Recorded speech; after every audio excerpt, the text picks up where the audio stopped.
यहाँ एक अजीम सहरा था जिसे उंडलस कहा जाता था। ये एक ऐसा इलाका था जहाँ बहादुर जंगजू और आलम रहते थे।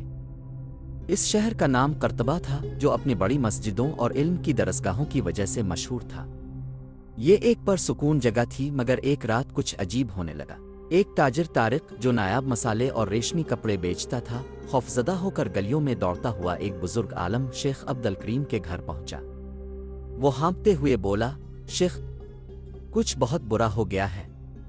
मेरा बेटा यूसुफ, वो किसी और आवाज में बोल रहा है। वो तकलीफ में रोता है, मगर उसके जिस्म पर कोई जख्म नहीं। और रात के वक्त हमें सरगोशियां सुनाई देती हैं, मगर वहां कोई नहीं होता। शेख अब्दुल करीम ने गहरी सांस ली और अपनी लकड़ी की छड़ी पकड़कर कहा, मुझे फौरन इसके पास ले चलो। जब वो तारिक के घर पहुंचे तो हवा भारी महसूस होने लगी। अंदर यूसुफ अपने बिस्तर पर कांप रहा था। इसके होंठ हल रहे थे, मगर उसकी आवाज गहरी और खौफनाक हो गई थी। तुम मुझे नहीं हटा सकते बूढ़े आदमी। मैं हमेशा से लोगों के दिलों में रहता आया हूँ। मैं सरगोशियां करता हूँ, मैं काबू पाता हूँ, मैं लोगों को अंधेरे की तरफ ले जाता हूँ। शेख अब्दुल करीम ने अपने हाथ उठाए और सूरा अल-नास की तिलावत की। कहो, मैं पनाह मांगता हूँ इंसानों के रब की, इंसानों के बादशाह की, इंसानों के माबूद की, वसवसा डालने वाले के शर से, जो लोगों के दिलों में वसवसा डालता है, खा वो जिन्नात में से हो या इंसानों में से। जो ही उन्होंने तिलावत खत्म की, यूसुफ चीख उठा और कमरा जोर से हिलने लगा। एक ठंडी हुआ चली और फिर मुकम्मल खामोशी छा गई। तारिक ने खौफजदा होकर पूछा, क्या यह खत्म हो गया? शेख ने कमरे के एक कोने में देखा जहां अंधेरा और गहरा लग रहा था। वो धीरे से बोले, नहीं, ये आम जिन नहीं है।